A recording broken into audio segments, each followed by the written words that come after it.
Early on the morning of 9th February, a telephone call is heard at headquarters. From Frankfurt, it is reported that last night the Russians made a crossing over the Oder at the village of Lebes, north of the city, and with the support of tanks are holding a bridgehead on the west bank of the river. The situation is more than critical. There are no infantry nearby to attack them, and there is no way to get heavy artillery there that could stop the enemy. So there is nothing to keep the Soviet tanks from starting a march on the capital, or at least cutting the Frankfurt-Berlin railway and motorway, which are vital to supplying the front on the Oder. We are flying there to find out how fair this report is. From afar I can already see the pontoon bridge, and long before we approach it, anti-aircraft guns open fire on us. The Russians have prepared something of an appetizer for us. One of my squadrons is attacking a bridge laid right across the ice. We don't have much hope of achieving anything substantial. As we know from experience, the Ivans have so much construction material that they can rebuild the bridge almost instantly. I fly low overhead with the anti-tank planes and look for tanks on the west bank of the river. I can make out their tracks, but I can't see the steel monsters themselves. Or were those the tracks of artillery tractors? I go even lower to be absolutely sure, and see the tanks well camouflaged in the folds of the river valley, on the northern edge of the village of Lebes. There are probably 12 or 15 of them here. Something hits the wing, a hit from a light anti-aircraft gun. I keep low. Anti-aircraft guns are firing from everywhere. The river crossing is defended by about 6 or 8 anti-aircraft batteries. The anti-aircraft gunners seem to have been playing these games for a long time and have gained a lot of experience in fighting Stukas. They do not use tracers. We do not see the threads of red beads strung towards us. We realize that they have opened fire only when the plane suddenly shudders from the impact. As soon as we gain altitude, they immediately stop firing and our bombers can't see who they are attacking. Only if you fly very low over the target, you can see flames bursting out of the gun barrel like torch fire. I'm wondering what to do. There is no way to approach the target stealthily, as the flat river valley does not allow for such tactics. There are no tall buildings or trees. Sober reflection leads me to conclude that experience and tactical skills can help, even if all the basic rules that follow from them are broken. The answer are determined attack and hope for luck. If I had always been this adventurous, I could have gone to my grave dozens of times already. But there are no our troops nearby, and we are 80 kilometers from the capital of the Reich, a dangerously short distance if enemy tanks are rushing towards it. There is no more time for prolonged reflection. You'll have to rely on luck this time, I say to myself. Go. I order the other pilots to maintain altitude. There are several newcomers among them, and so far they can't be expected to do much damage to the enemy in this defense. On the contrary, we are likely to suffer unnecessarily high casualties ourselves. When I get lower down, and as soon as flashes of anti-aircraft guns become visible, they will have to concentrate the fire of their guns on the anti-aircraft guns. There is always a chance that this will confuse the Ivans and affect their accuracy. There are a few tanks standing here, the rest are T-34s. After 4 tanks catch fire and I run out of ammunition, we fly back. I talk about my observations and emphasize the fact that I attacked only taking into account the proximity of Berlin, otherwise such an attack would have been unjustified. If we had held the front further east, I would have waited for a more favorable situation, or at least for the moment when the tanks would come out of the zone of protection of their anti-aircraft installations concentrated around the bridge. After 2 sorties, I change aircraft because mine has sustained damage from anti-aircraft fire. The 4th time I fly back and they're already burning all 12 tanks. I'm flying on a glide over an IS tank, which is spewing smoke, but still does not catch fire. Every time before going into the attack, I rise to 800 meters, because it is difficult for anti-aircraft guns to hit me at this height. From there I dive steeply, desperately tossing the machine from side to side. When I'm nowhere near the tank, I level the car at the moment of the shot, and then drift sideways over the tank itself, following the same evasive tactics, to the point where I can gain altitude again, out of range of the anti-aircraft guns. I would of course need to approach the target more slowly when my aeroplane has better control, but that would be suicidal.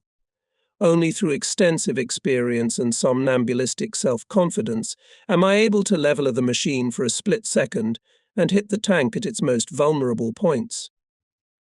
Of course, such attacks could never be carried out by my colleagues for the simple reason that they lack sufficient experience. The blood pulses furiously in my head.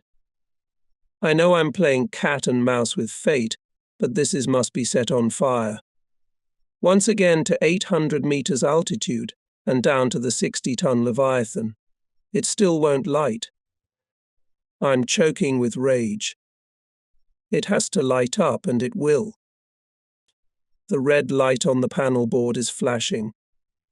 And then there's this. One of the guns has a jammed breech, the other has only one shell left in it. I'm climbing up again. Isn't it crazy to risk everything for one shot? For once, my Ju-87 takes much longer than usual to gain altitude at 800 meters, as I now begin to weigh the pros and cons. One of my eyes says, if that 13th tank still hasn't caught fire, don't imagine you can get your way with one shell. Fly home and replenish your ammunition. You can always find it later. To this my other self replies with fervor, perhaps there is only one shell missing to prevent this tank from rolling freely across Germany. Roll on Germany. That sounds like melodrama. A lot more Russian tanks will roll across Germany if you fail badly at your job, and you're about to fail. Don't be under any illusions. Only a madman would stoop so low for one shot. It's pure madness. Now you're going to say you couldn't do anything just because it was the 13th tank. What nonsense, all that superstition. You only have one shell left, so drop this indecision and get to work. And here I am already going down from a height of 800 meters. Concentrate on the flight, throw the plane from side to side. Here again the guns are spitting fire at me. Now I'm leveling the machine. Fire. The tank bursts into flames. With glee in my heart, I fly over the burning tank. I spiral upwards. The engine crackles and suddenly a red-hot steel blade pierces my leg. My eyes go black, my breath catches. But I must keep flying. Flying. I mustn't lose consciousness. Clench your teeth. You must overcome your weakness. Spasms of pain roll through my entire body. Ernest, my leg's been blown off. No, if it was torn off, you wouldn't be able to talk. Our left wing is on fire. You need to land. We've been hit by 240mm anti-aircraft shells. A frightening darkness envelops my eyes. I can't see anything else. Tell me where to land. Then get me out faster so I don't get burned alive. I can't see anything else, piloting, obeying one instinct. I vaguely recall starting each attack from south to north, and then turning left. Thus I must be flying west towards home. This goes on like this for several minutes. I don't understand why the wing still hasn't fallen off yet. I'm actually flying northwest, almost parallel to the Russian front. On your own, shouts Gaderman over the intercom, and I feel myself slowly sinking into a sort of fog, a pleasant oblivion. Handle on yourself, shouts Gaderman again. What was that? Trees or telephone wires? I feel nothing and pull the handle towards me only because that's what Gaderman is shouting. If only this burning pain in my leg would stop. And this flight. If only I could let myself sink into this strange grey world and into the distance that beckons me. Pull once again, I automatically push down on the handle, but now for a moment Gaderman really wakes me up. I suddenly realize I have to do something. What's down there? It's bad a rot. But I have to go down, or else this dangerous apathy will come over me again and I'll lose control of my body. I push down on the left pedal and scream in agony. But I've been hit in the right leg, haven't I? I lift the nose of the plane up, just so we don't parachute. The plane is on fire. There's a thud and the plane glides for a few more moments. Now I can rest, slip into the grey distance. Wonderful. Crazy pain jerks me back to consciousness. Is someone dragging me? The ground here is so uneven. It's all over. At last I'm in the arms of silence. I come to, everything around me is white. Attentive faces, a pungent odour. I'm lying on an operating table. Suddenly panic grips me. Where is my leg? It's gone. The surgeon nods. Down the mountain on brand new skis. Diving, athletics, pole vaulting. What does it all mean to me now? How many friends have been hurt more seriously? Remember, one in the hospital, in Dnepropetrovsk, his face and both arms were torn off by a mine explosion. The loss of a leg, of an arm, of a head, none of that matters. If only the victim could have saved the motherland from mortal danger. It's not a catastrophe. The only catastrophe is that I won't be able to fly for weeks. And this in such a critical situation. These thoughts rush through my brain for a second, and the surgeon says to me softly, "There was nothing I could do. Apart from a few scraps of flesh and fibres, there was nothing there, so the leg had to be amputated." If there was nothing else there, I think to myself with grim humour, what was he able to amputate? Well, surely it's normal for him, routine. But why is the other leg in plaster, he asks in amazement. Since last November. Where am I? In the main field hospital of the SS troops in Zielowal. Oh, in Zilowy. That's 7 kilometers from the front line. So I was obviously flying northwest, not west.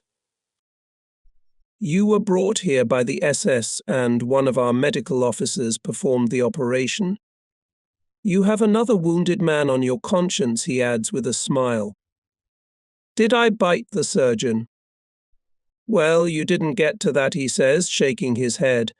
No, you didn't bite him. But Lieutenant Corral tried to land on the Storch near where you made your emergency landing. But it must have been too difficult, his aeroplane parachuted. And now his head is bandaged. Good old Corral. It seems that even though I was flying unconscious, I had a few guardian angels. Meanwhile, the Reichsmarshal has sent his personal doctor with instructions to take me immediately to the hospital, which is housed in a bomb-proof bunker on the grounds of Zoo, Berlin's zoo. But the surgeon who operated on me doesn't want to hear about it because I've lost too much blood. Tomorrow everything will be all right. The Reichsmarshal's doctor tells me that Goering immediately reported the incident to the Führer. Hitler, he says, was very pleased that I got off relatively lightly. Of course, if the chickens want to be smarter than the hen, he said, as I was relayed, among other things. I was relieved that he didn't mention that he had forbidden me to fly. I suppose that in view of the desperate fighting and general situation of the last few weeks, my participation in the fighting was taken for granted. The next day I am transferred to the Tissu bunker, which also serves as a platform for the heaviest anti-aircraft guns involved in the defense of the capital against raids against the civilian population. On the second day, a telephone appears on the nightstand by my bed. I have to communicate with my unit about combat operations, general situation état. I know I won't be in bed for long and I don't want to lose my post, so I'm concerned about staying informed and involved in unit affairs, even if only by phone. The doctors and nurses who have shown me touching care are, at least in this respect, not very happy with their new patient. They keep saying something about rest. Almost every day I am visited by colleagues from the unit or other friends, some of them just people who introduce themselves as my friends to make their way to my room. When they are pretty girls, they open their eyes wide and raise their eyebrows questioningly when they see my wife sitting by the bedside. They have already started talking to me about a prosthesis, although they don't know the extent of my recovery yet. I am impatient and want to get up as soon as possible. A little while later, I am visited by a denture maker. I ask him to make me a temporary prosthesis with which I can fly, even though the stump has not yet healed. Several first-class companies refuse on the grounds that it is too early. One craftsman accepts the order, but only as an experiment. He goes at it so vigorously that I get dizzy. He applies the plaster all the way up to the groin without lubricating the surface or adjusting the protective cap. After letting the plaster dry, he advises succinctly, "Think of something nice." At the same moment he pulls with all his might on the plaster, to which my hair is stuck, and rips it out by the root. The pain makes me feel like the end of the world. This bloke has clearly made the wrong choice of profession. He should have been shoeing horses. Meanwhile, my 3rd Squadron and regimental headquarters have moved to Gorlitz, the same town where I went to school. My parents' home is quite close by.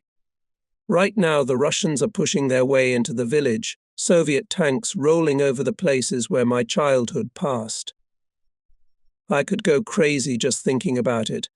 My family, like millions of others, have long since become refugees, unable to save anything but their lives. I lie there, doomed to inaction. What have I done to deserve this? I don't have to think about it.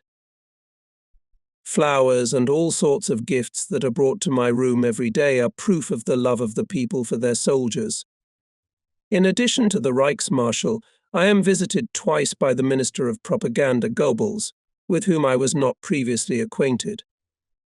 He is interested in my opinion on the strategic situation in the East. The front on the Oder, I tell him, is our last chance to hold off the Soviets, and with it the capital will fall. But he compares Berlin to Leningrad. He points out that this city has not fallen because all its inhabitants have turned every house into a fortress. And what the people of Leningrad were able to do, the people of Berlin will be able to do as well. His idea is to achieve the highest degree of organization in the defense of every home by installing radio transmitters in every building. He is convinced that his Berliners would prefer death to the prospect of falling victim to the Red Hordes. Just how serious he was would later prove his own end. From the military point of view, I see it differently, I replied. Once the battle for Berlin begins after the fall of the front on the Oder, I believe it will be absolutely impossible to hold the city. I would like to remind you that it is impossible to compare the two cities. Leningrad had the advantage of being protected on the west by the Gulf of Finland and on the east by Lake Ladoga. To the north of it there was only one weak Finnish front. The only chance of capturing it was an attack from the south, but from this side Leningrad was strongly fortified and its defenders were able to take advantage of an excellent system of pre-prepared positions. In addition, the city was never completely cut off from the supply line. Cargo boats could cross Lake Ladoga in summer, and in winter the Russians had laid a railway line across the ice, and were able to supply the city from the north. My arguments can't change his mind. After a fortnight, I can already get up for a short time and enjoy the fresh air.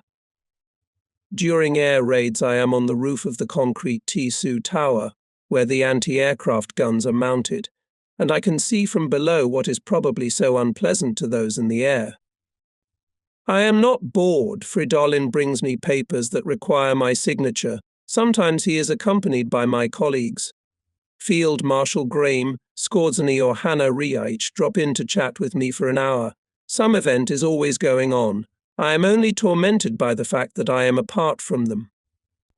When I got to the zoo bunker, I vowed that I would be back on my feet in 6 weeks at the latest and flying.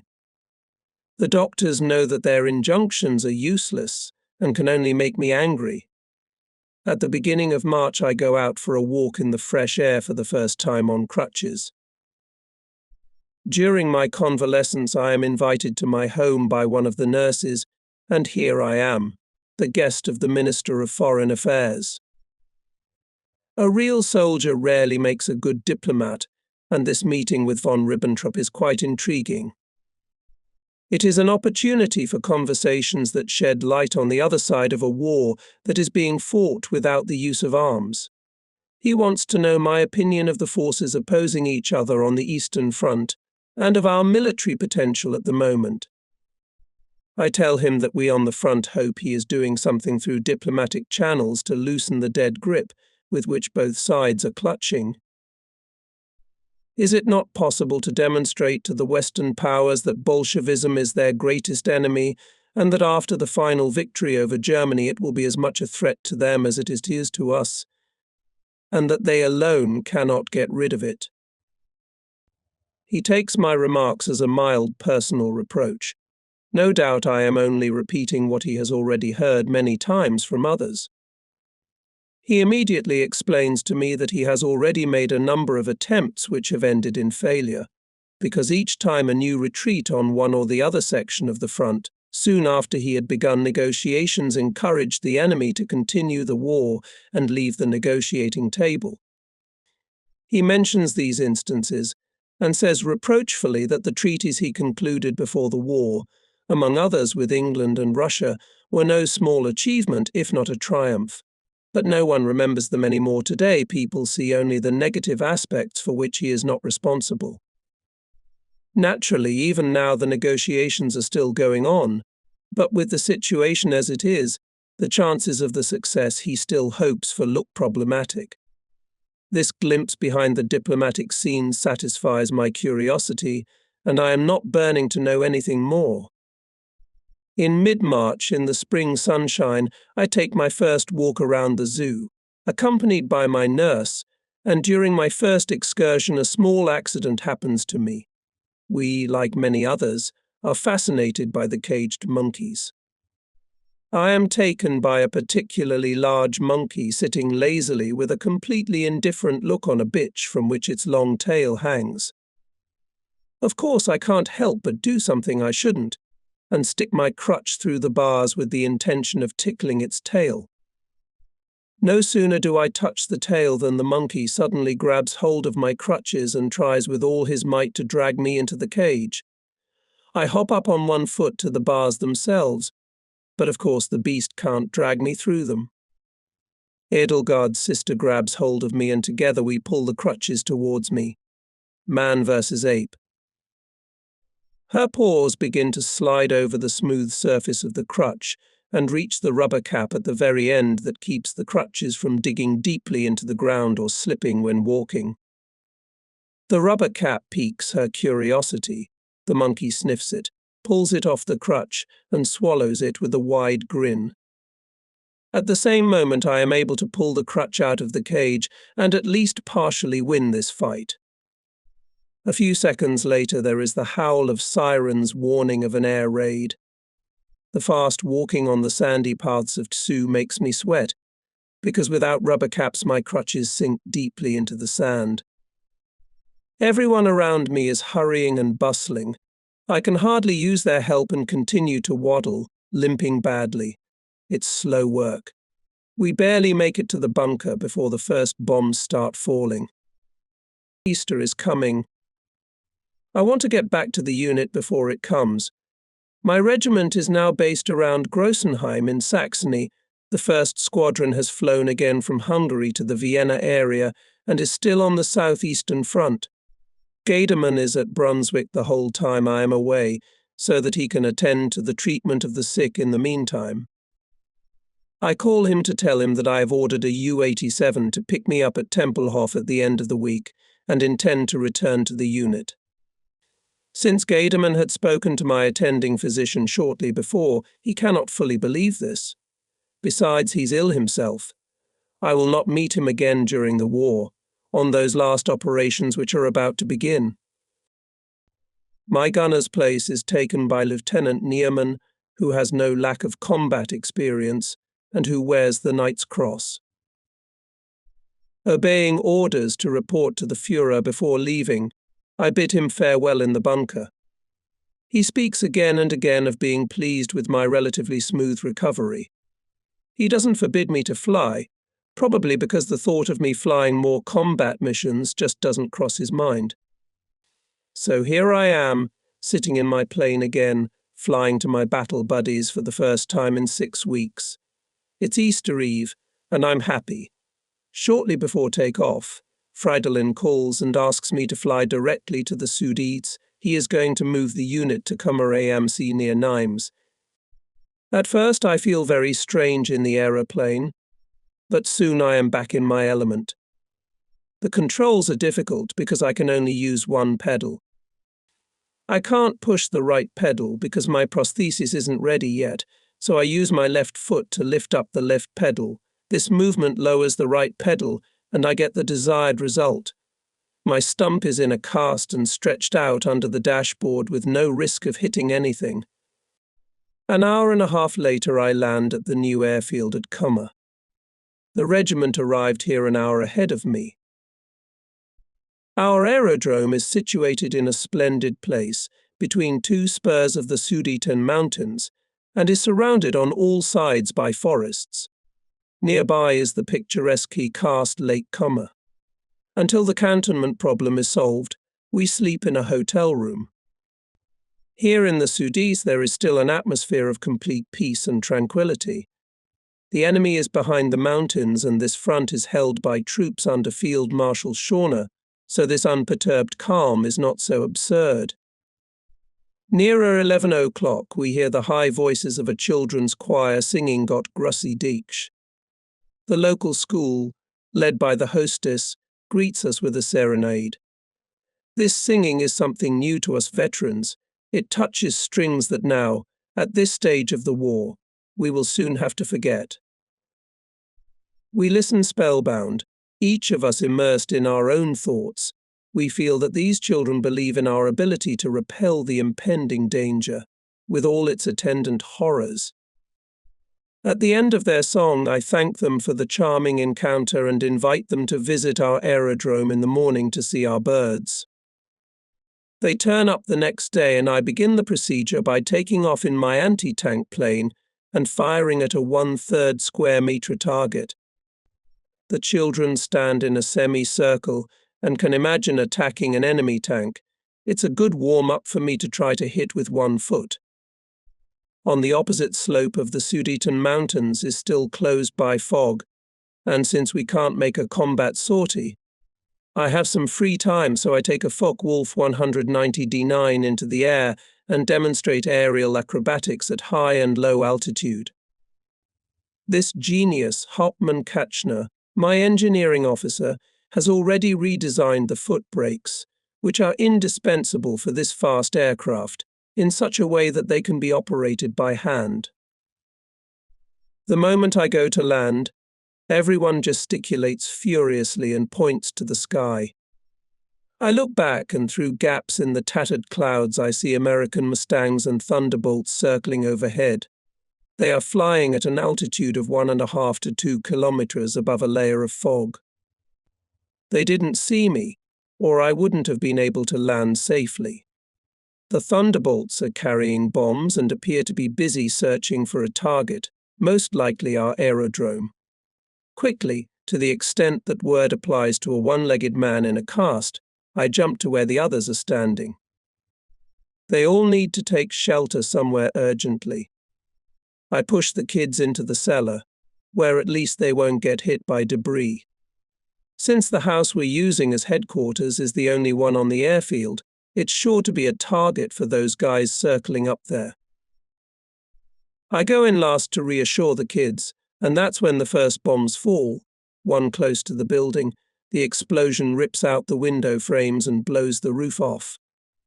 Our air defense is too weak to repel this raid, but it proves to be enough to prevent attacks from low altitude. Fortunately, none of the children were hurt. I am very saddened that their innocent, romantic thoughts of aviation have collided so cruelly with grim reality. Soon they calm down. The teacher lines up a small troop and races it towards the village. Neiman is pleased and beaming with happiness because he was able to catch the whole attack on film.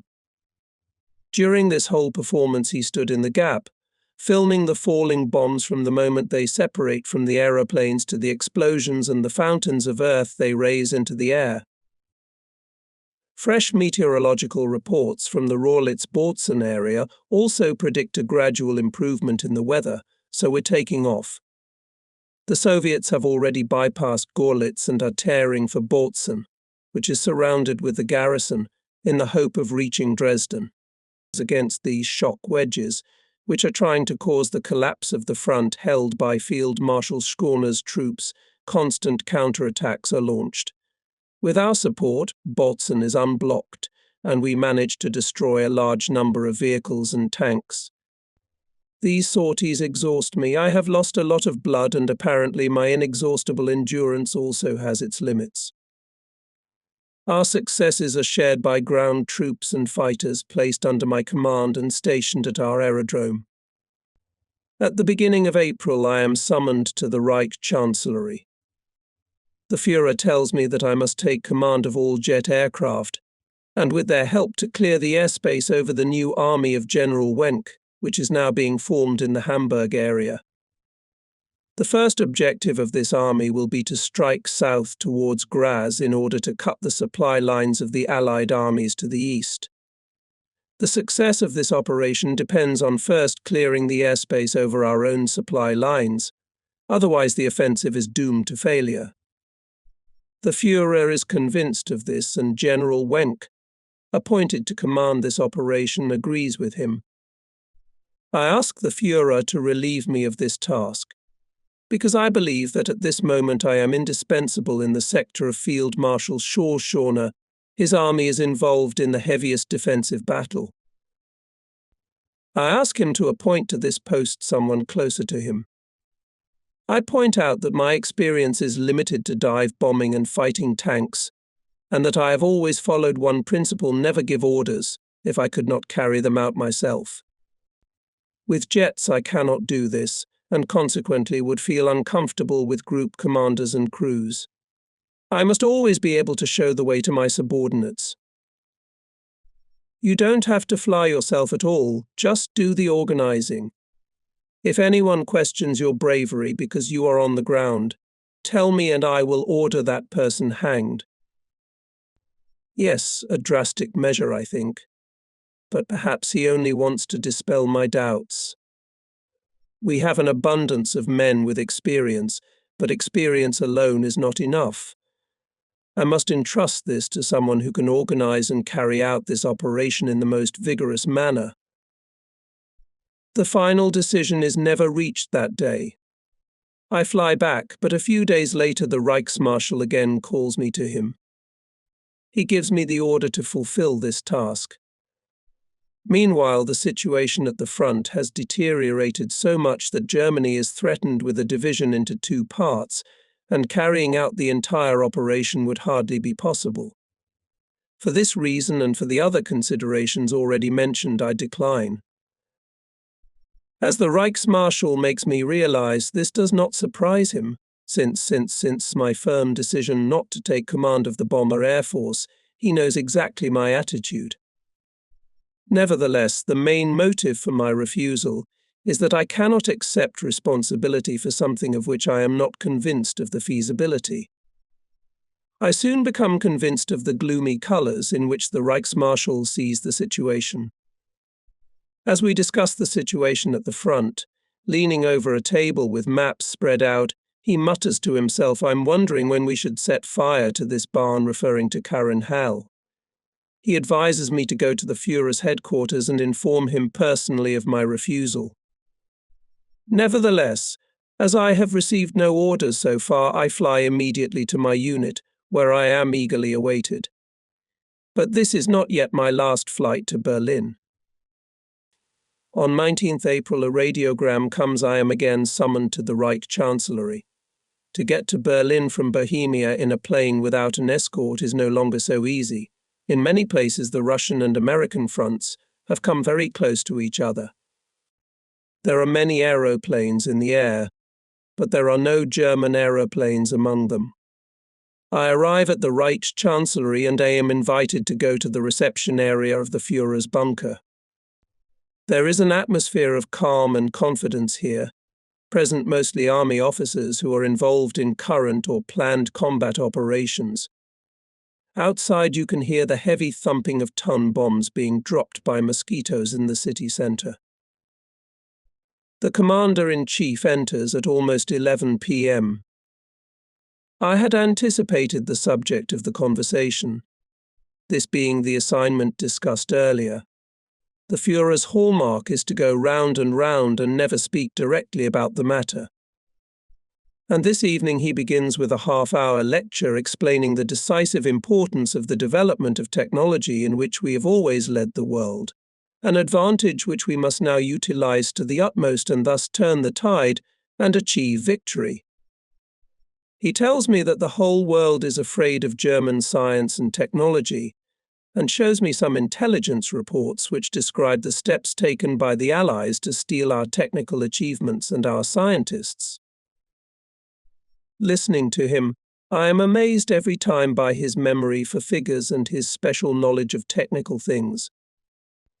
At the same time, I have flown over 6,000 hours, and with my extensive practical experience, I know almost everything about the various types of aeroplanes he talks about. But there is nothing about which he cannot disseminate with inimitable simplicity, and about which he has not made pertinent suggestions for modification. During the last 3 or 4 months, his physical condition has deteriorated. His eyes shine brightly. Oberst von Beloff tells me that Hitler has had virtually no sleep in the last 8 weeks, one meeting succeeded by another. His hand is shaking. He's had it since the attempt on his life on 20th July. During the long discussion that evening, I notice, in addition, that he tends to repeat the same thing, something he has never done before, although his words are clearly thought out and full of determination. When the long preamble is over, the Führer comes to the main subject of which I have so often heard. He enumerates the reasons I was informed of a few days ago and concludes, "I wish that this difficult task would have been undertaken by you, the only man who carries Germany's highest honor for bravery." I refuse, giving the same or similar arguments as last time, especially stressing the fact that the situation on the front has become even worse, and that it is only a matter of time before the eastern and western fronts meet in the center of the Reich, and after that the two halves will have to operate separately. Only the northern cauldron can be considered in terms of the fulfillment of this plan, and it is here that all our jets will have to be concentrated. It turns out that the number of airworthy jets and bombers and fighters together, according to the data to date, is 180 machines. At the front, we have long felt that the enemy has a numerical advantage of at least 20 to 1. Taking into account that jet aircraft need a particularly long runway, we can begin by considering only a limited number of aerodromes in the northern cauldron. I point out that once we assemble our aircraft at these bases, enemy bombers will bomb them day and night, and in purely technical terms their operational effectiveness will be reduced to zero in a matter of days, in which case it will not be possible to control the airspace over Wenk's army, and disaster will be inevitable because the army will lose its strategic mobility. I know from personal conversation with General Wenck that his army considers my guarantee of free airspace a reliable factor and takes it into account in all its calculations. This time I accept his responsibility and stubbornly refuse. Once again, I am convinced any man whom Hitler considers to be unselfishly serving the interests of the common cause has the right to express his point of view freely and can contribute to the Führer's reconsideration of his position. On the other hand, Hitler loses confidence in those people who have continually disappointed and misled him.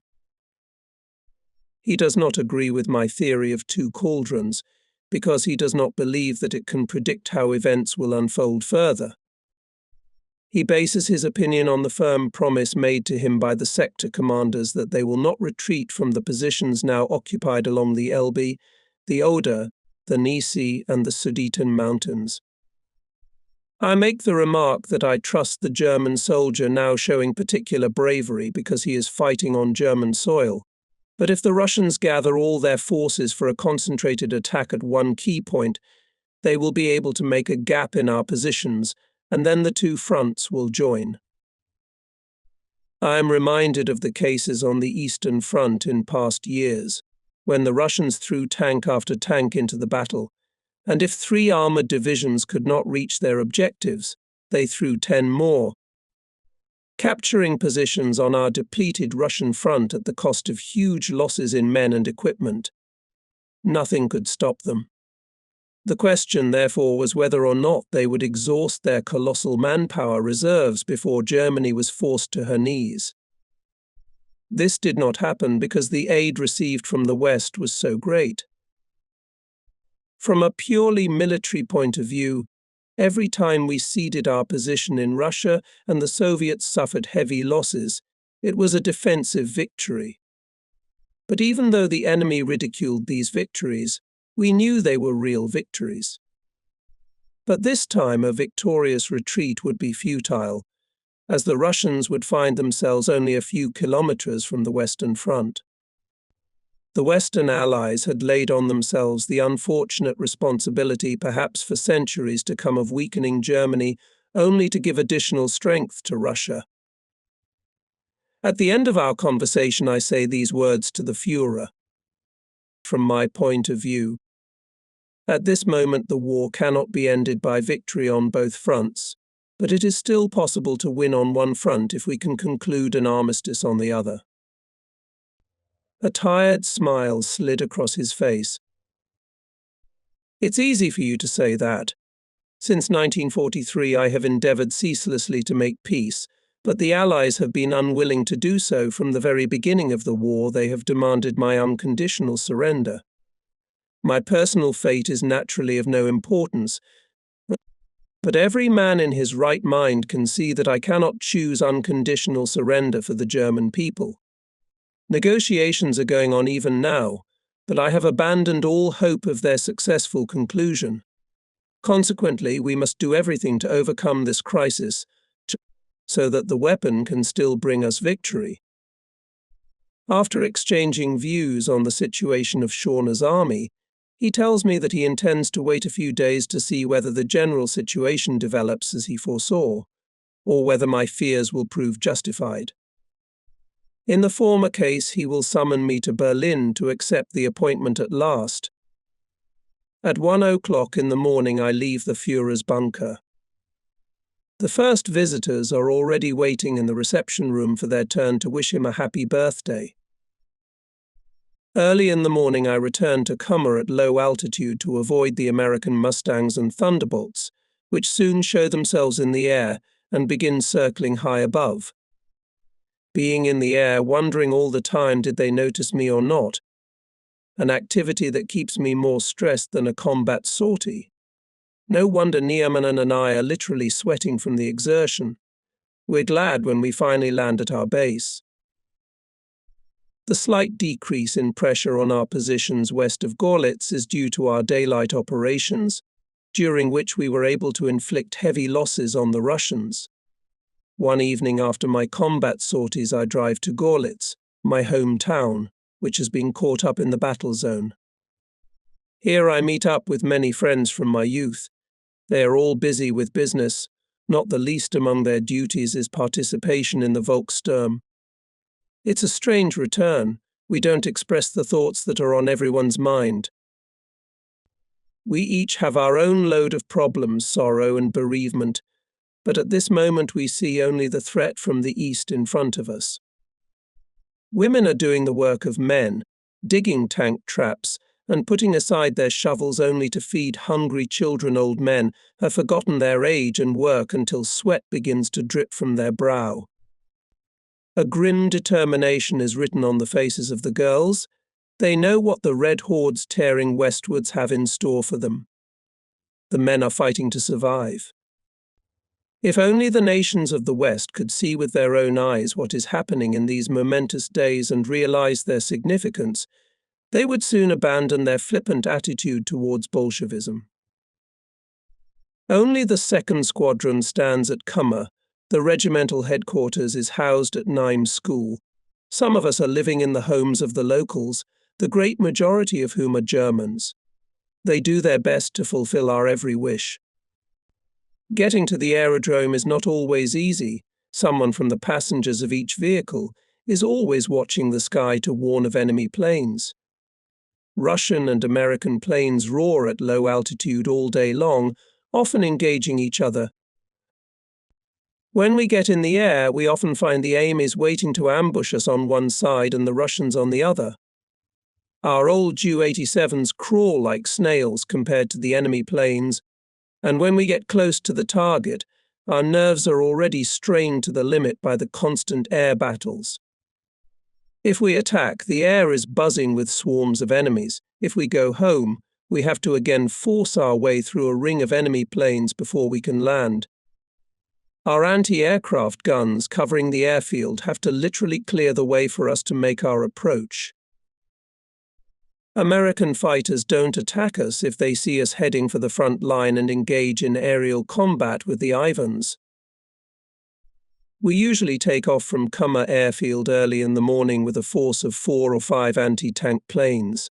We are accompanied by 12 or 14 FV-190 fighters, carrying bombs and at the same time playing the role of escort. The enemy is waiting for our appearance to attack with a far superior force. Very rarely, if we have fuel reserves, we are able to conduct combined operations with all units under my command, but even then the enemy outnumbers us 5 to 1. It's true, our daily bread is earned with sweat and tears. On the 25th of April, I receive another radiogram from the Führer's headquarters, sent apparently in complete confusion. Practically nothing can be made out, but I guess that I am again summoned to Berlin. I call Luftwaffe headquarters and report that I have been summoned to Berlin and ask permission to fly there. The Commodore refuses to give his consent. According to the Army Bulletin, the fighting is going on around Tempelhof Airfield, and he doesn't know if there is any airfield left not yet captured by the enemy. He said, "If you are shot down over Russian-occupied territory, I will have my head chopped off for letting you fly." He says he will try to contact Colonel von Beloff by radio and request his exact message and exactly where I can land, if I can still do so. For several days I hear nothing about the matter, then at 11 p.m. On 27th April the Commodore calls me and tells me that he has finally succeeded in contacting Berlin, and that I am to fly there immediately on a He-111 and land on the broad thoroughfare crossing Berlin, at the place where the Brandenburg Gate stands and the Victory Monument is located. I will be accompanied by Niemann. Taking off in a Heinkel 111 at night does not seem easy, because we have no lights along the perimeter, nor any lighting at all. Besides, the airfield is small in size, and on one side it is approached by quite high hills.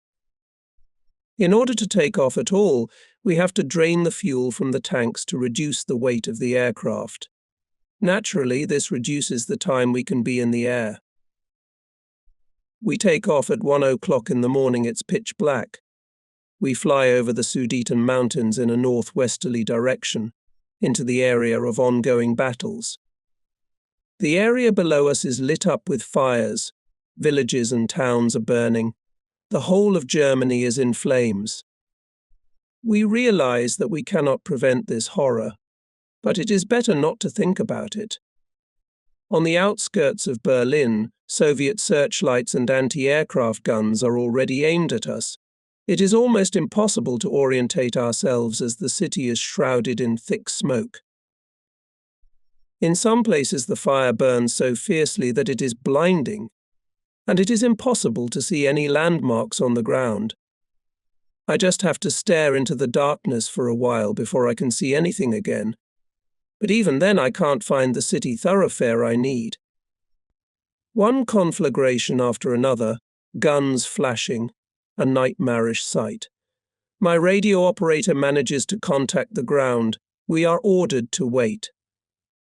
15 minutes later we receive a message from Colonel Belov that landing is impossible because the road is under heavy artillery fire and the Soviets have already captured Potsdamer Platz. My instructions are to fly to Rechlin and from there call Berlin for further orders. My radio operator has the frequency of this radio station.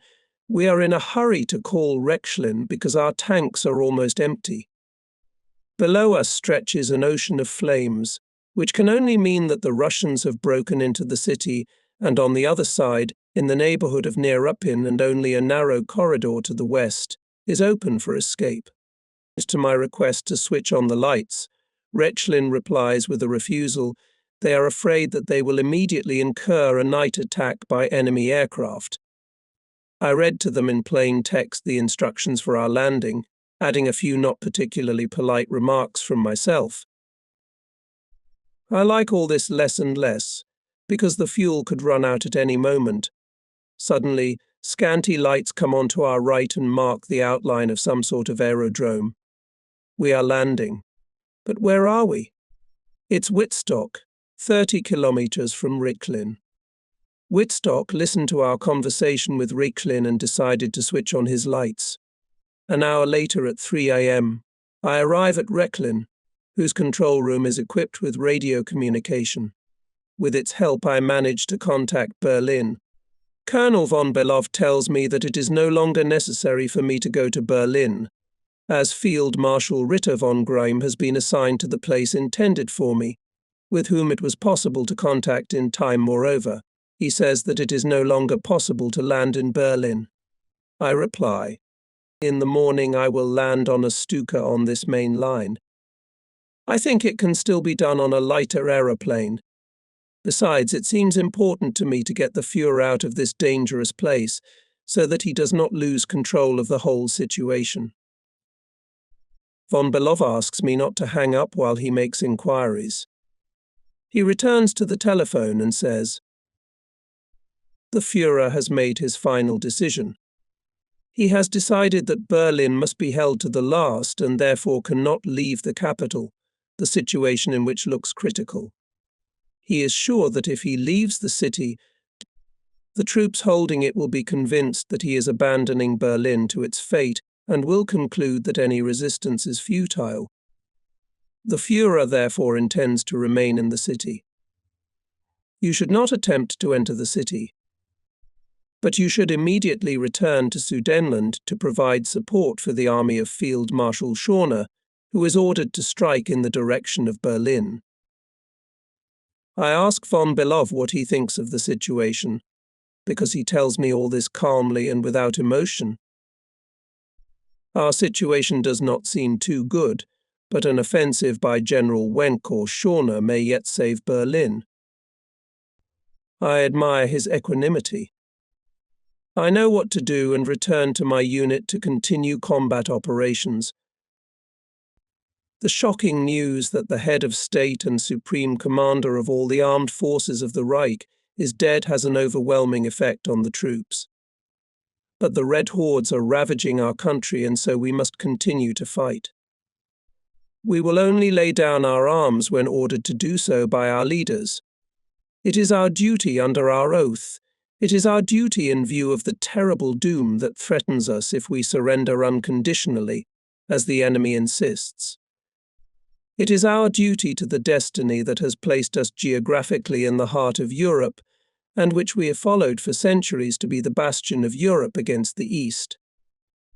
Whether Europe realizes or not the role which fate has assigned to us, whether it treats us with fatal indifference or with hostility, none of this changes our duty to it one iota. We are convinced that we will be able to hold our heads high when the history of our continent, and especially of the troubled times that lie ahead, is written. The eastern and western fronts are coming closer and closer together. We are finding it more and more difficult to carry out operations. One can only admire the discipline of my men. It has remained exactly the same as on the first day of the war. I'm proud of them. The harshest punishment for my officers, as it has always been, is when they are not allowed to fly with the others on a combat mission. I'm having trouble with my stump. The mechanics designed me an ingenious device similar to the devil's hoof that I fly with. It is attached under my knee, and every time I push on it, say, when I need to push the right pedal, the lower part of the residual limb, which has just started to heal, is rubbed so that an ulcer forms on the skin. The wound reopens and starts bleeding heavily. Especially in air combat, when I have to turn sharply to the right, the stump constricts my movements, and sometimes after a flight my mechanic has to wipe up the blood, which splatters all over the cabin. I get lucky again in the first days of May. I go to meet Field Marshal Schorner, but I want to look on the way to the Luftwaffe headquarters in Hermanstadt Castle, about 75 kilometers away. I fly there in a Storch and see that the castle is surrounded by tall trees. In the center is a park, in the grounds of which I can, I think, land. With me in the aeroplane is the faithful Fridolin. The landing goes safely. After a short stop to pick up some maps, we take off again towards the tall trees, gaining altitude. Storch slowly picks up speed. In order to facilitate the takeoff, I release the flaps just before the forest edge. But the aircraft can't get above the tallest trees. I pull the handle towards me, but we don't have enough speed. It's no use pulling back. The nose of the plane feels heavy. I hear some kind of terrible cracking noise. I've now completely shattered my stump, if nothing worse. Then suddenly everything goes quiet. Am I lying on the ground? No, I'm sitting in the cockpit with Fridolin next to me. We're stuck in a fork of branches at the very top of a huge tree, and we're swaying merrily back and forth. The whole tree is wobbly. The impact must have been too strong. I'm afraid the Storch will play another trick on us and flip upside down. Fridolin moves closer and asks anxiously, "What's going on?" I tell him, "Don't move, or we and what's left of the Storch will crash down." The tail and pieces of wings have fallen off and are lying on the ground. I'm still holding the handle. The stump is intact. I didn't hit it against anything. Lucky me. We can't get down from the tree. It's very tall and has smooth bark. We wait, and after a while the general appears on the scene. He heard the cracking and now sees us sitting in the tree. He is very pleased that we got off so lightly. As there is no other way to get us down, he sends for the local fire brigade. They help us down a long extension ladder. The Russians have bypassed Dresden and are trying to cross the Erzgebirge from the north to reach the Protectorate borders and flank Schorner's army. The main Soviet forces are in the Freiburg area and to the southeast of it. During our last sortie, we see south of Diepoldiswald a long column of refugees being overtaken by Soviet tanks. They roll right through the human stream like asphalt rollers. crushing everything in their path. We immediately attack the tanks and destroy them, and the column continues south. Apparently, the refugees are hoping to take refuge behind the Sudetan Mountains, where they think they will be safe. In the same area, we attack another column of Soviet tanks being protected by tornado-like anti-aircraft fire. I have just shot in his tank and am climbing to 200 meters when, looking around, I notice a hail of debris behind me. They are falling from somewhere above. I ask Neerman which one of ours has just been shot down. That seems to me the only explanation, and Neerman thinks the same. He hurriedly counts the aeroplanes, but all are there. So no one has been shot down. I look back at the tank and see only a black spot. Could this tank have exploded with such force that its fragments were at such a high altitude? After the sortie, the crews who flew behind me confirmed that it was this tank that exploded, and I saw its debris falling downwards. It probably had explosives in it, and its job was to clear the way for other tanks. On 7th May, in order to discuss the plan just drawn up by the High Command, a meeting of Luftwaffe officers is held at the headquarters of Schorner's group. It is proposed that the entire Eastern Front be gradually withdrawn, sector by sector, until it runs parallel to the Western Front. We feel that very sad decisions will soon be made. Will the West, even now, see its opportunity to move against the East, or will it never get to grips with the situation? On 8th May we fly out to search for enemy tanks in the vicinity of Oberleitensdorf. For the first time in the entire war, one cannot concentrate on the task. I am choked with an indescribable feeling of bitterness. I have not been able to destroy a single tank. They are still in the mountains, where we cannot get them. Absorbed in my thoughts, I turn to go home. We land and go to the control room. Fridolin isn't there.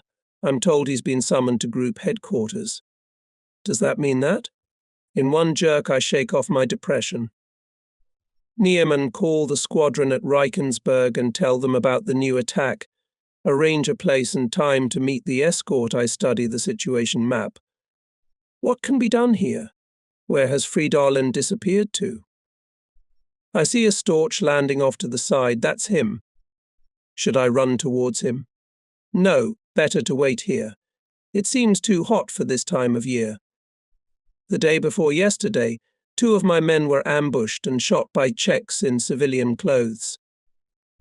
Why is Fridolin gone so long? I hear the door open and someone enters. I force myself not to turn round. Someone is coughing muffled. Neerman is still on the phone. So it's not Fridolin. There's no way Neerman can get through. That's funny. I'm noticing that today my brain is taking in every detail.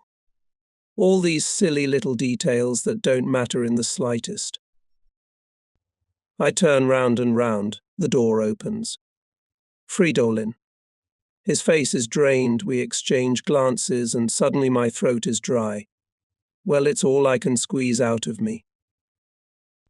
It's over. Unconditional surrender. Fridolin's voice sounds no louder than a whisper. The end. I feel as if I'm falling into an abyss, and then in my hazy consciousness they all pass before my eyes, the battle buddies I've lost, the millions of soldiers killed at sea, in the air, on the battlefield. The millions of victims who died in their homes all over Germany. The hordes from the east that are now flooding our country. Fridolin suddenly explodes. Give up that damn phone. Neerman. The war is over. We'll decide for ourselves when we stop fighting, Neerman says. Someone laughs rudely. The laughter is too loud, not real. I should do something. Say something. Ask a question. Neerman, inform the squadron at Reichenberg. They have a Storch landing in an hour with important orders. Fridolin notices my helpless embarrassment and starts talking in an excited voice about the details. The retreat to the west is definitely cut off. The British and Americans have insisted on unconditional surrender on 8th May, which is today. We have been ordered to hand everything over to the Russians unconditionally by 11 p.m. But since Czechoslovakia is to be occupied by the Soviets, it is decided that all German troops should withdraw as quickly as possible to the west, so as not to fall into the hands of the Russians. The flying personnel are to fly home or elsewhere. Fridolin. I interrupt him. Build a regiment. I can't sit and listen to all this any longer. But won't it be worse if you do what you're about to do? What can you tell your men? They've never seen you desperate, but now you're in the very depths of. Fridolin interrupts my thoughts. The regiment is built, I'm out. My prosthesis does not allow me to walk properly. The sun shines in all its spring splendor. Here and there a light haze shimmers silvery in the distance. I stop in front of the formation. My comrades in arms. In arms. I can't go on. Here stands my second group, the first cantonment in Austria. Will I never see them again? And the third in Prague. Where are they now when I want so much to see them around me? All of them. The survivors and the dead. There's a supernatural silence, all eyes on me. I have to say something. After we've lost so many friends, after shedding so much blood at home and at the front, an incomprehensible fate has robbed us of our victory. The courage of our soldiers, of all our people, was unparalleled. The war is lost. I thank you for the loyalty with which you, in this regiment, have served your country. I shake hands with all of them in turn. None of them say a word. The silent handshakes tell me they understand me. As I walk away for the last time, I hear Fridolin command. Fall in. Fall in for the many, many of our comrades who sacrificed their young lives. Fall in for our people, for their heroism, unequaled in history. Equal for the most beautiful legacy the dead have ever bequeathed to posterity. Bow for the countries of the West, whom they endeavored to protect, and who are now enclosed in the fatal embrace of Bolshevism. What are we to do now? Is the war over for Immelmann? Shall we not give the German youth a reason to raise their heads proudly one day, and make some final gesture, for example, dive with the whole regiment on an enemy headquarters or other important military target, and with such a death put a worthy end to the list of our combat missions? The whole regiment will be with me as one man, I'm sure of it. I put the question to the group. The answer is no. Perhaps that's right. Enough of the dead already, and maybe we'll have other missions. I decide to lead a convoy heading west. It will be a very long convoy because all the formations under my command, including the anti-aircraft gunners, must follow along with the ground personnel. Everything will be ready by 6 o'clock and then we will hit the road. The commander of the 2nd Squadron receives orders to take to the air and with all the aeroplanes to fly westwards. When the Commodore learns of my intention to lead the column, he orders me, on account of my wound, to fly the aeroplane while Fridolin leads the march. The squadron at Reichenberg remains under my command. I can no longer contact it by phone, so I have to fly there with Niemann to brief them on the new situation. The Storch is not gaining altitude well, and I need it because Reichenberg is on the other side of the mountains. I approach the aerodrome with every precaution from the valley side. It looks kind of abandoned. I don't see anyone at first, so I pull up to the hangar with the intention of using the phone in the control room. I am just getting out of the Storch when there is a terrible explosion and the hangar explodes before my eyes. Instinctively, we fall down flat and wait for a hail of rocks that blow several holes in the wing. But we are not hit. Near the control room, A truckload of rockets catches fire and they fly into the air, sparkling with all the colors of the rainbow. A symbol of disaster. My heart starts to bleed just thinking about it. No one here is expecting my news that it's over. In all likelihood, they got the news from somewhere else. We scramble into our mangled Storch, and after an interminably long run up, the aircraft climbs exhaustedly into the air. We fly back to Cummer, following along the same valley. Everyone is busy assembling. The order of departure is assigned the most favorable from the point of view of tactics. Anti-aircraft guns are scattered along the length of the column so that they can cover it in case of attack when the need arises if someone tries to stop our march. Our objective is American-occupied southern Germany. After the convoy has moved, everyone else, except those who want to wait for me to take off, will fly to wherever. Many of them will have a chance to avoid capture if they can land somewhere near their homes. I can't do that. I intend to land at an American-occupied aerodrome because my leg requires medical intervention, so the idea of hiding somewhere is out. Besides, there are plenty of people who might recognize me. I see no reason why I shouldn't land at a normal aerodrome, in the hope that Allied soldiers will treat even a defeated enemy in a chivalrous manner. The war is over, and so I'm unlikely to be arrested and detained for long. I think everyone will be allowed to go home after a short time. I am standing watching the loading of the convoy when I hear a rumble high above us. It's 50 or 60 Russian bombers.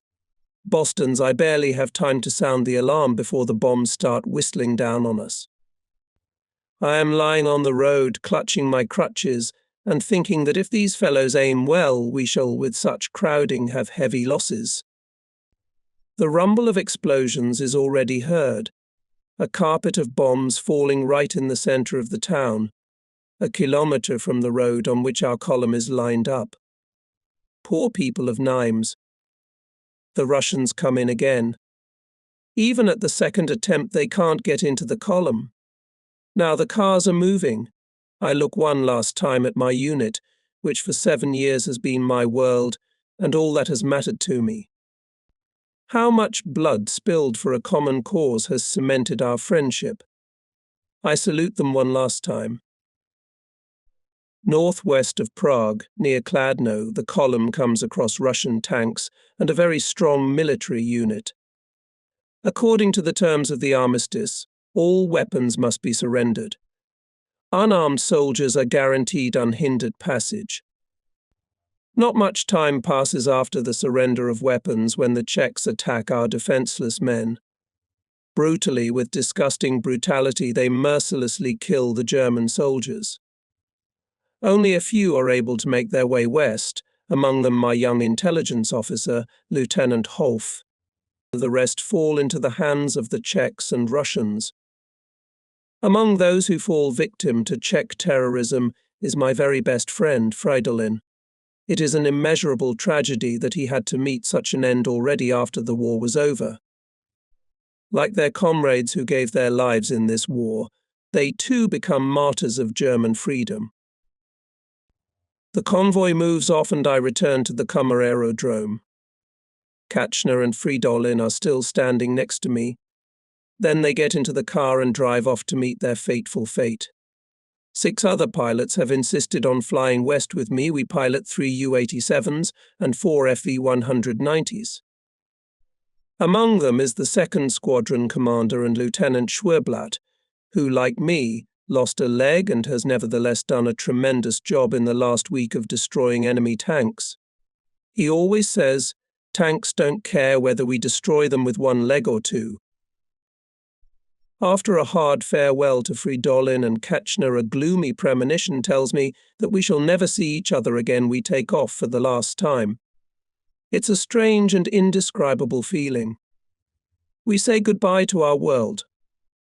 We decide to fly to Kitzingen because we know it is a large aerodrome there and therefore, as we imply, is now occupied by the American Air Fleet. In the neighborhood of Sats, we get into air combat with the Russians, who suddenly appear out of the haze and hope, intoxicated with victory, to make mincemeat of us. But what they have failed to do in 5 years, they are failing to do today, during this last battle. We approach the airfield from the east, tensely wondering whether the American anti-aircraft guns will fire on us, even now. A large airfield is already visible ahead. I instruct my pilots by radio telephone that they may crash their aeroplanes on landing. We are not going to hand over still combat-ready machines into American hands. I order the landing gear to disengage and then rip them off while running at high speed. The best thing to do would be to brake sharply with one wheel and pedal with all my might on the same side. I see a crowd of soldiers on the aerodrome. They are lined up as if on parade, probably some sort of victory parade with the American flag flying above them. First, we fly low over the airfield to make sure the anti-aircraft guns won't fire at us when we land. Some of the parade participants look up at us and suddenly see a German swastika above their heads. They immediately rush to the ground. We land in accordance with my orders. Only one of our aircraft makes a soft landing and rolls into a car park. The sergeant from the 2nd Squadron piloting this aircraft was carrying a girl in the tail of his plane and was afraid that if he landed on his belly, damage would be done not only to the aircraft, but also to his priceless cargo. Of course, was the first time he had seen her. It just so happened that she was standing lonely on the edge of the aerodrome and didn't want to get to the Russians. But his comrades know better. As I was flying first, my aeroplane lying on the road at the very end of the runway, some soldier is already standing by the pilot's cockpit with a revolver pointed at me. I open the cockpit, and he immediately reaches out to grab my Knight's Cross with gold oak leaves. I push him aside and close the cockpit again. Perhaps this encounter would have ended badly for me if a jeep with a few officers had not pulled up beside me, who gave this mate a headbutt and sent him off to do his business. They came closer and saw that my bandages on my right leg were soaked in blood, the result of the air battle over Sayats. The first thing they did was to take me to the dressing station where they changed my bandages. Niemann doesn't let me out of sight and follows me like a shadow. I am then taken to a large partitioned-off room in an upstairs hall turned into a kind of officers' mess hall. Here I meet the rest of my comrades, who have been brought directly here. They stand at attention and salute me with the salute prescribed by the Führer. At the far end of the room stands a small group of American officers. They do not like this spontaneous salute and mutter something to each other. They obviously belong to the mixed fighter unit that is stationed here with their Thunderbolts and Mustangs. An interpreter comes up to me and asks if I speak English. He tells me that their commander objects to giving such a salute. Even if I could speak English, I reply, "This is Germany here and we only speak German." As for the salute, we were ordered to give it that way, and being soldiers, we follow our orders. Tell your commanding officer that we are pilots of the Immelmann Regiment, and as the war is over and no one has defeated us in the air, we do not consider ourselves prisoners. The German soldier, I pointed out to him, has not been defeated in battle on equal terms, but has simply been crushed by staggering masses of fighting equipment. We landed here because we didn't want to stay in the Soviet zone. We'd rather not discuss this any further, but wash up, clean up, and get something to eat. Some of the officers continued to scowl, but we doused ourselves so diligently with water that a whole puddle formed on the dining room floor. We are making ourselves at home here. Why don't we wash up? Besides, we're in Germany. We talk without any embarrassment. Then we eat. An interpreter comes and asks us on behalf of the commander of this unit if we could talk to him and his officers when we are done with our meal. This invitation interests us as pilots, and we agree, especially when all mention of why and where the war was won and lost is banned. From outside comes the sound of gunfire and noise, colored soldiers celebrating victory by getting drunk. I would not like to go downstairs to the ground floor. Bullets fired for the occasion whistle here and there. We go to bed very late. Almost everything except what we had on us is stolen during the night. The most valuable thing I lose is my flight log, which describes the details of every combat sortie, from the first to 2,530. Also missing is my copy of the diamonds, my diamond pilot badge certificate, my Hungarian award, and a lot of other things, not counting watches and other things. Even my custom-made prosthetic was discovered by Neiman under some small guy's bed. Maybe he wanted to carve a souvenir out of it and sell it later as a piece of high jerry. Early in the morning I received word that I was to report to the headquarters of the 9th American Air Force at Erlangen. I refused to do so until my mournful belongings were returned to me. After much persuasion, when I was told that the matter was very urgent and I could get my belongings back as soon as the thief was caught, I went with Neiman. At headquarters we were first of all questioned by 3 officers of the General Staff. They began by showing us some photographs which they said showed victims of atrocities in the concentration camps. They proved to us that since we had fought for this abomination, we also shared the blame for it. They refused to believe me when I told them that I had never seen a single concentration camp in my life. I added that if any excesses had been committed, they were deplorable and reprehensible, and the real perpetrators should be punished. I pointed out to them that such atrocities had been committed not only by the Germans but by all other nations at all times. I reminded them of the Boer War. Hence, these excesses must be judged by the same criteria. I cannot believe that the piles of bodies shown in the photographs were taken in concentration camps. I told them that we had seen such pictures, not on paper, but in reality after the air attacks on Dresden, Hamburg, and other cities, when 4-engine bombers indiscriminately literally flooded them with phosphorus and bombs of enormous destructive power, and thousands of women and children fell victim to the carnage. And I assured these gentlemen that if they were particularly interested in atrocities, they would find abundant material from their Eastern allies. We were never shown these photographs again. Looking at us with anger, the officer making the interrogation report commented as I finished speaking, "Typical Nazi, I don't really understand why you would call someone a typical Nazi just for telling the truth. Do these gentlemen know that we fought for Germany and not for any political party?" Believing this, millions of our comrades died. I said to them, "The day will come and you will regret that by defeating us you have thereby destroyed the bastion against Bolshevism." This statement of mine seemed to them like propaganda, and they refused to believe me. They said we just wanted to divide the Allies and pit them against each other. A few hours later we were taken to the commander of this air army, General Wieland. The general turned out to be of German descent, originally from Bremen. He made a good impression on me, and in the course of our interview I told him of the disappearance of the already mentioned objects, so valuable to me, at Kitzingen. I ask him if such incidents are frequent. He makes a fuss, but not over my frankness, but over this disgraceful theft. He orders his adjutant to instruct the commander of the unit stationed at Kitzingen to find my property and threatens the culprits with a court-martial. He asks me to be his guest in Erlangen until everything is returned to me.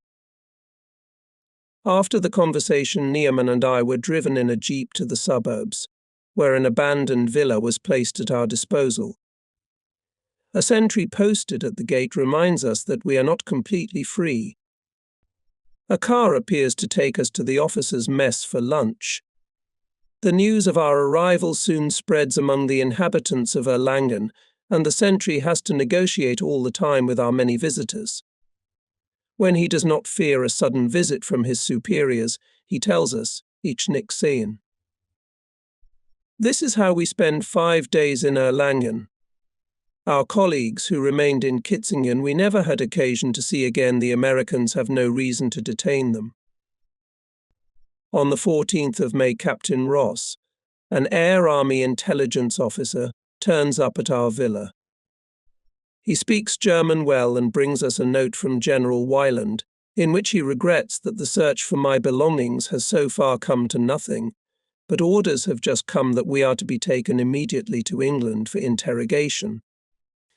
After a short stopover in Wiesbaden, we are taken to a special interrogation camp near London. The accommodation and food are ascetic, and the English officers treat us correctly. The elderly captain to whose care we are entrusted is, in civil life, a patent lawyer from London. He visits us every day on inspection, and one day sees my golden oak leaves on the table. He looks at them thoughtfully, shakes his head, and says quietly, almost fearfully, how many human lives it has cost. When I explain to him that I earned this order in Russia, he leaves us with marked relief. During the day I am frequently visited by British and American intelligence officers, in varying degrees of curiosity. I soon realize that we hold opposing views.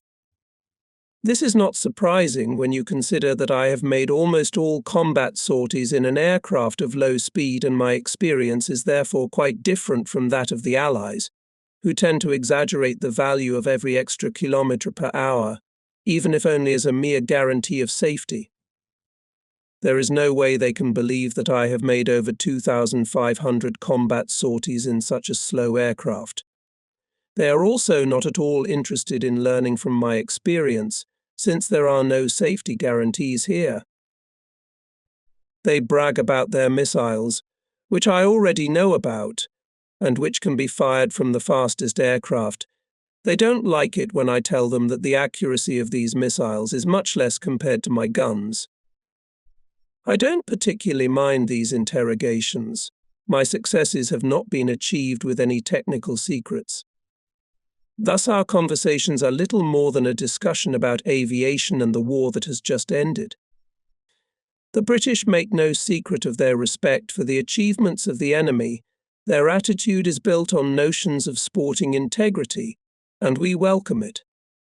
For 45 minutes every day we can walk behind barbed wire. The rest of the time we read and make plans for what we will do after the war. After about a fortnight we are sent north and interned in a regular American prisoner of war camp. There are many thousands of prisoners in this camp. Only the bare minimum of food is given, and some of our comrades who have been here for some time have become weak from exhaustion. My stump is giving me trouble and I need a new operation. The camp medical chief refuses to perform the operation on the grounds that I have been flying with one leg, and he is not at all interested in what is happening to my stump. It is swollen, inflamed. I suffer from acute pain. The camp authorities could not think of better propaganda among the thousands of German soldiers in favor of their former officers. Many of our guards know German well. They emigrated to the States after 1933 and speak German as well as we do. The black soldiers have a good disposition and are alert, except when they are drunk. 3 weeks later I, along with Nierman and most of the badly wounded, are transferred to Southampton. We crowd aboard the cargo ship Kaiser. When 24 hours pass and no food is brought to us, we suspect this will continue all the way to Cherbourg, because the American crew is going to sell our rations on the French black market. A group of Russian front veterans, having learnt of this, break into the pantry and take the distribution of food into their own hands. The sailors on this ship, who learn of this raid much later, have their faces pulled. The journey from Cherbourg to our new camp near Carrington is not a pleasant one, as the French civilians greet even seriously wounded soldiers with a hail of stones. We are not helped by memories of what a truly comfortable life the French civilians often led while in Germany. Many of them were sensible enough to welcome their lives of comfort a time when we were holding back the Soviets in the East. And those who throw stones at us today will wake up one day. Conditions in the new camp are almost the same as in England. And here I am at first refused an operation. There's no telling when I'll be released from here, held back at least because of my rank. One day I am taken to Cherbourg Aerodrome, and at first it seems to me that I am being handed over to the Ivans. It will be something for the Soviets to get Field Marshal Schorler and me as a prize for a war won on the ground and in the air. The compass shows 300 degrees, so they're taking us to England again. Why? We land about 30 kilometers out to sea at Tangmere Airfield, home to the Royal Air Force Command School. Here I learn that my transfer has been secured by Major Bader. Bader is the most popular pilot in the RAF. He was shot down during the war and flew on prosthetics. He learned that I had been interned at Carrington Camp. He himself had been a POW in Germany and had made several attempts to escape. He can tell stories that differ from the fabrications of the vicious agitators, who by all means try to brand us Germans as barbarians. This time spent in England has been a real rest cure after the prisoner of war camps. Here I rediscover that there is a respect for the achievements of the enemy, a chivalry which is natural to every officer in the service of any country in the world. Bader sends me to London to the man who made his prosthetics in the hope that he will make me the same. I decline this generous offer because I can't pay for the order. I've lost everything in the East and I don't know yet what may happen in the future. In any case, I won't be able to repay him in pounds sterling. Major Bader is almost insulted when I refuse to take advantage of his kindness and worry about payment. He brings the man with him, and the latter makes a plaster cast. The prosthetist returns a few days later and tells me that the stump must be bloated from the inside, as it is thicker at the end than at the base. And before he can finish making the prosthesis, an operation must be performed. A few days later, an inquiry comes from the Americans regarding me, because it turns out that I have only been borrowed for a while and must be returned to my place. My holiday is almost over. During one of my last days in Tangmere, I had a much clarifying discussion with RAF cadets who were in flight school. One of them, a non-Englishman, hoping no doubt to enrage or humiliate me, asks what I think the Russians might do to me if I return to my native places in Silesia. I suppose the Russians are clever enough, I reply, to take advantage of my experience. In the field of tank fighting, which is inevitable in any new war, my explanations may put the enemy Russians at a disadvantage. I have destroyed more than 500 tanks, and supposing that during the next few years I should train 500 or 600 pilots, each of whom would destroy at least 100 tanks, you can yourself guess how many tanks the enemy's industry would have to produce to make up for all these losses. This answer generates widespread surprise, and I am excitedly asked how this can be reconciled with my past attitude towards Bolshevism. So far, I have not been allowed to say anything disparaging about Russia, their ally. But now I am told about the mass deportations to the east and told about the cases of rape and atrocities, about the bloody terrorism with which the hordes that swooped down from the Asian steppes tortured the subjugated peoples. This is something new to me, because previously they had carefully avoided touching on the subject, but now their views are exactly in line with our own, quite often expressed opinions, and expressed in words that are often copied from our vocabulary. The RAF commanders who piloted hurricanes on the side of the Russians at Murmansk share their recollections, and they are extremely sharp. Of all of ours shot down, almost no one was left alive. And you want to work for the Russians, they exclaim. I was very interested to hear your opinion of your allies, I reply. Of course, I have not said a word about what I think of it myself. I have only answered the question you asked me. No further mention is made of Russia in my presence. I am taken back to the French camp, where I continue for some time longer. The efforts of the German doctors are finally crowned with success, and I am transferred to a hospital. A few days before, Neerman is released in the British zone. He begs several times to be left with me, but it cannot be delayed any longer. A week after I leave the French camp, I find myself on an ambulance train to the hospital in Starnberger See. At Augsburg, our train is turned round and sent to Fürth.